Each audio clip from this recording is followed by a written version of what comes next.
एक बड़ी पुरानी कहावत है बिहार की कि बिहार में वोट को कास्ट नहीं करते बल्कि अपनी कास्ट को वोट करते हैं। और ये कहावत कितनी सत्य है ये बिहार की पॉलिटिकल हिस्ट्री से ही पता चलती है। मतदान प्रक्रिया से 22 दिन पहले ही बीजेपी और जेडीयू में सीटों का बंटवारा हो गया, जिसमें जेडीयू के खाते में 122 सीट आई, वहीं बीजेपी 121 सीट के साथ चुनाव मैदान में उतरेगी।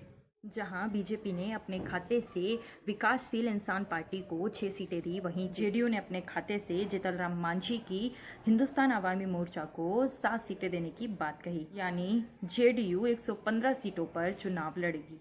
सीट बंटवारे के बाद बीजेपी और जेडीयू ने उम्मीदवारों की सूची भी जारी कर दी। बीजेपी ने जहां 27 उम्मीदवारों की पहली सूची जारी करी, वहीं जेडीयू ने 122 सीटों पर सारे उम्मीदवारों की सूची जारी कर दी।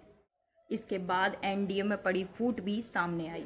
रामविलास पासवान की पार्टी एलजेपी ने नीतीश कुमार की पार्टी के खिलाफ में मैदान में उतरने की बात कही। नीतीश कुमार के कार्यों व नेतृत्व की आलोचना करते हुए एलजेपी के अध्यक्ष चिराग पासवान ने यह बात कही। बिहार में दलित वोट बॉक्स लगभग 16% है।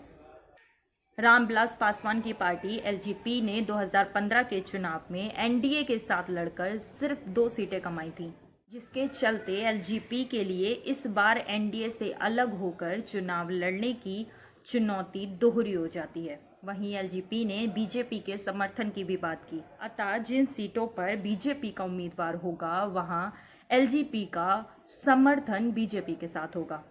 इस पूरी प्रक्रिया में बीजेपी को सीधा सीधा फायदा होने की भी बात सामने आई। वहीं सीएम पद की दावेदारी मिलना बीजेपी के लिए अधिक सीटें मिलने पर मजबूती दिखाती दिखेगी, जिस पर बीजेपी द्वारा सफाई भी दी गई।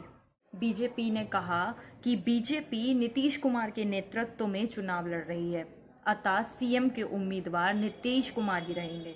इसके अलावा सुशील कुमार मोदी ने स्पष्ट किया कि चुनावी प्रचार प्रसार में प्रधानमंत्री नरेंद्र मोदी की तस्वीर एलजेपी द्वारा इस्तेमाल नहीं की जाएगी। प्रधानमंत्री नरेंद्र मोदी की तस्वीर सिर्फ 4 पार्टियों द्वारा इस्तेमाल की जाएगी। वहीं चिराग पासवान द्वारा नीतीश कुमार की आलोचना व विरोध पर नीतीश कुमार ने पलटवार करते हुए कहा, केंद्रीय मंत्री रामविलास पासवान से हमारा बहुत पुराना लगाव है। साथ ही यह भी कहा कि रामविलास पासवान राज्यसभा पहुंचे हैं तो क्या बिना जेडीयू की मदद के पहुंचे हैं। इसके आगे उन्होंने कहा, एलजेपी बताए कि पार्टी को बिहार विधानसभा में कितनी सीटें मिली हैं। जब विधानसभा में उन्हें 2 सीटें मिली हैं, ऐसे में जेडीयू और बीजेपी ने ही रामविलास पासवान को टिकट देकर राज्यसभा पहुंचाया। वहीं बीजेपी प्रदेश अध्यक्ष संजय जायसवाल व बिहार प्रभारी भूपेंद्र यादव ने 2 टूक अंदाज में एक बात कही। उन्होंने कहा, जो बिहार में नीतीश कुमार के सीएम बनने का विरोध करेगा वह एनडीए का हिस्सा नहीं। सीधे तौर पर बीजेपी ने नीतीश कुमार के सीएम बनने पर संतोष जताया है। जेडीयू के पूर्व मंत्री भगवान सिंह कुशवाहा ने जेडीयू से इस्तीफा दे दिया तथा वे एनडीए से अलग एलजेपी में शामिल होंगे। नवंबर में खत्म होते विधानसभा कार्यकाल हेतु नए चुनाव की प्रक्रिया में पार्टियों के बीच गर्मागर्मी परिणाम आने तक बनी रहेंगी। चुनाव परिणाम आने तक जनता का ध्यान चुनाव परिणाम प्रक्रिया पर बना रहेगा।